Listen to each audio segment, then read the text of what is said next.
indépendant. Pour des raisons techniques indépendantes de notre volonté, ce clip a été enregistré avant le premier tour de l'élection. Incroyable! Le 30 mai dernier, des émissaires venus de l'Union européenne sont venus à Paris pour dicter à la France la politique qu'elle doit conduire. Ils ont exigé qu'on accélère les privatisations, qu'on aggrave la contre-réforme des retraites, qu'on facilite les licenciements, qu'on offre plus de cadeaux aux patrons en termes d'exonération sociale.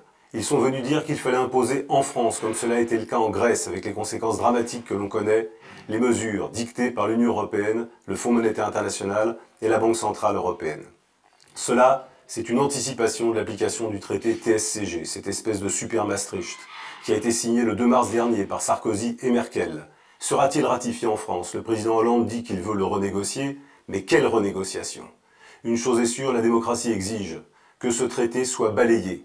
Car sinon, ce qui menace, c'est que vienne s'imposer en France la dictature de la Troïka, Union européenne, FMI, Banque centrale européenne, avec les mêmes désastres qui frappent aujourd'hui le peuple grec. Écoutez à ce sujet le témoignage du docteur Baskózos.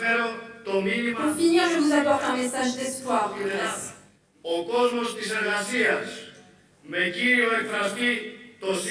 Le monde ouvrier, à travers l'expression du Syriza, a remporté une première victoire contre les politiques de l'austérité, de destruction de l'État social, contre les politiques du mémorandum.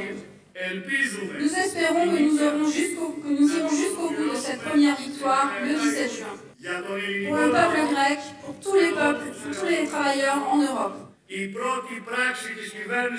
premier acte du gouvernement de gauche, ça sera l'annulation du mémorandum. Le Parti ouvrier indépendant apporte son soutien au peuple grec et en particulier au parti Syriza, qui refuse la participation à tout gouvernement qui appliquerait le mémorandum dicté par Bruxelles. En France, le Parti ouvrier indépendant en appelle à la réalisation de l'unité la plus large des travailleurs et militants de toutes tendances pour mettre en échec le traité TSCG.